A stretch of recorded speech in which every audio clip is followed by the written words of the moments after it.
Perkenalkan, nama saya Siti Dwi Ceknawar dari NIM 2430 2011. Di sini saya akan menjelaskan tentang pengertian dari bimbingan. Bimbingan berasal dari kata Latin yaitu guidance, yang artinya menunjukkan, membantu, membimbing, dan menuntun. Bimbingan adalah suatu proses pemberian bantuan yang dilakukan secara sistematis dan berkesinambungan agar individu mampu memahami diri, lingkungan, serta dapat mengarahkan dan menyesuaikan diri sesuai potensi yang dimilikinya. Menurut para ahli, Anas Salahuddin, bimbingan adalah bantuan dari ahli kepada individu agar mampu memahami diri, lingkungan, dan menghubungkan keduanya sesuai dengan norma-norma yang berlaku. Sedangkan menurut Mas Duki, bimbingan adalah suatu proses terus-menerus untuk membantu individu memahami, menerima, mengarahkan, dan merealisasikan diri sesuai dengan potensi agar mampu menyesuaikan diri di berbagai lingkungan. Bimbingan Islami menurut Mas Duki atau Faqih adalah proses bimbingan berdasarkan nilai-nilai dan ketentuan Allah agar tercapai kebahagiaan dunia dan akhirat. Jadi intinya, bimbingan ini adalah suatu proses bantuan yang sistematis untuk membantu individu mengendalikan dan mengembangkan diri serta berperilaku sesuai dengan norma atau tuntunan agama. Perkenalkan, nama saya Umi Humairah Nasution dengan NIM 2430 2013. Jadi kalau misalkan tadi teman saya sudah membahas tentang pengertian ataupun konsep bimbingan, jadi di sini saya akan menjelaskan tentang bidang bimbingan. Jadi bidang bimbingan dalam layanan bimbingan dan konseling mencakup berbagai aspek yang dibutuhkan peserta didik agar mereka itu mampu berkembang secara optimal. Itu melalui bimbingan, siswa itu dibantu untuk memahami dirinya, mengatasi masalah-masalah, serta mencapai tujuan yang mereka inginkan. Secara umum, bidang bimbingan itu terdiri dari 4 bagian. Yang pertama, ada bimbingan pribadi. Jadi bimbingan pribadi ini bertujuan membantu peserta didik mengenal dirinya secara lebih mendalam. Nah, di dalamnya siswa itu dibantu memahami kelebihan, kekurangan, minat, dan perasaan mereka sendiri. Dengan pemahaman ini, siswa itu diharapkan dapat menjadi pribadi yang lebih baik dan mampu mengambil keputusannya itu secara tepat bagi dirinya. Yang kedua itu ada bimbingan sosial. Bimbingan sosial ini membantu siswa dalam memahami cara berhubungan dengan orang lain, bagaimana berkomunikasi dengan baik, serta bagaimana sih cara membangun hubungan yang harmonis. Nah, melalui bimbingan ini, peserta didik itu dipersiapkan untuk bisa berinteraksi, bekerja sama, menyelesaikan konflik-konflik, dan menyesuaikan diri dengan lingkungan sosialnya. Tujuannya itu agar siswa mampu bersosialisasi secara sehat dengan tetap memegang etika dan tanggung jawab sosialnya. Yang ketiga itu bimbingan belajar. Bimbingan belajar ini tuh kayak berfokus pada bagaimana siswa menemukan cara belajar yang tepat. Melalui layanan ini, peserta didik itu dibantu agar mampu belajar secara mandiri, mengatasi kesulitan belajarnya, mengatur waktu, dan memenuhi tuntunan akademik dengan baik.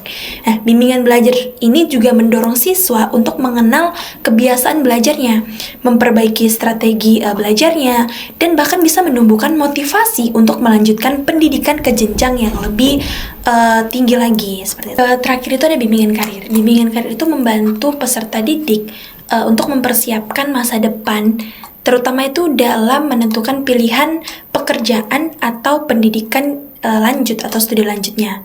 Nah, siswa itu dibantu untuk mengenali potensi dirinya, memahami minat dan kemampuannya, serta mempertimbangkan nih pilihan karir yang bagus, yang sesuai kayak gitu. Kayak bimbingan karir ini, peserta didik dapat membuat keputusan yang matang terkait pekerjaan atau studi yang akan mereka jalanin. Saya Ilman Junaid Tasud akan melanjutkan pembahasan makalah konsep bimbingan konseling dan psikoterapi. Nah, saya akan membahas dan mengulik kembali tentang konsep konseling.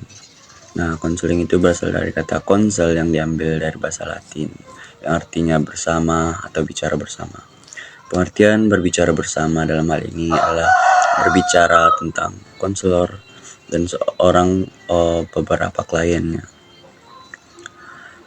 Konseling memiliki artian yang sangat luas dan dikenal sebagai bentuk konsultasi secara umum.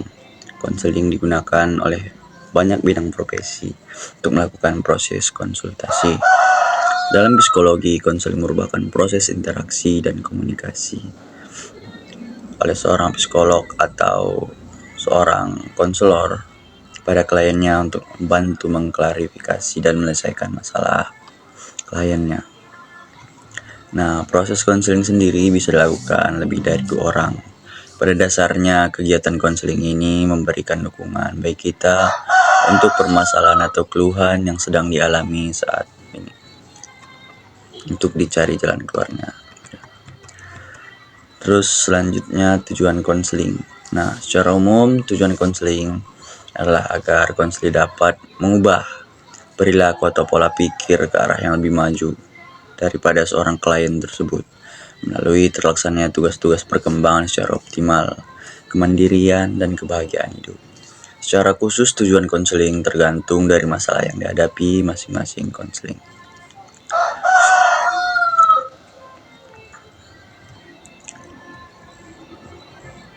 Terus selanjutnya tujuan-tujuan global. Jonas menyatakan setiap konselor dapat merumuskan tujuan konseling yang berbeda-beda sesuai dengan kebutuhan masing-masing konseling. Sebagai contoh, tujuan konseling adalah agar konselor dapat memecahkan masalahnya saat ini, menghilangkan emosi negatif maupun beradaptasi dan membuat keputusan, mampu mengelola krisis dan memiliki kecakapan hidup. Selanjutnya, Corey merinci tujuan konseling ke dalam 2 kategori, yaitu tujuan-tujuan global dan tujuan-tujuan spesifik.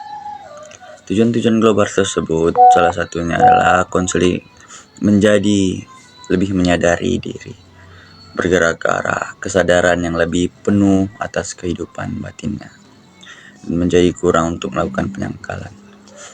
Terus konseling menerima tanggung jawab yang lebih besar atas siapa dirinya, menerima perasaan-perasaannya sendiri, menghindari tindakan, menyalahkan lingkungan dan orang lain.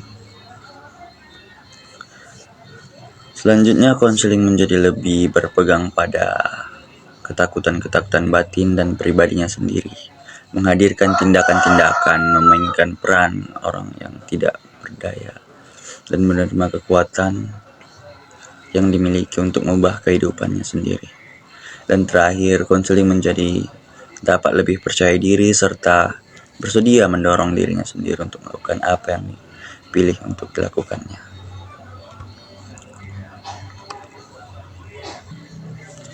Secara umum, fungsi konseling adalah membantu konseli untuk memiliki peranan tentang diri dan lingkungannya.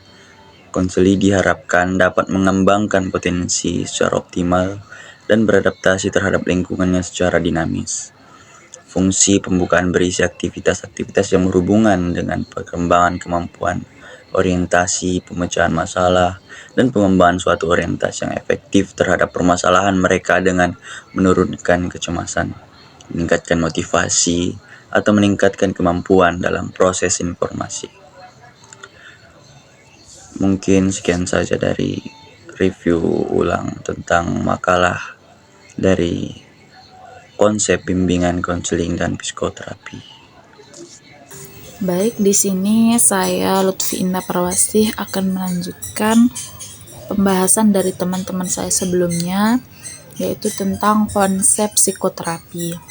Psikoterapi ini adalah metode pengobatan menggunakan teknik psikologis untuk mengatasi masalah-masalah emosional seperti depresi, kecemasan, yaitu melalui hubungan profesional antara terapis dengan klien.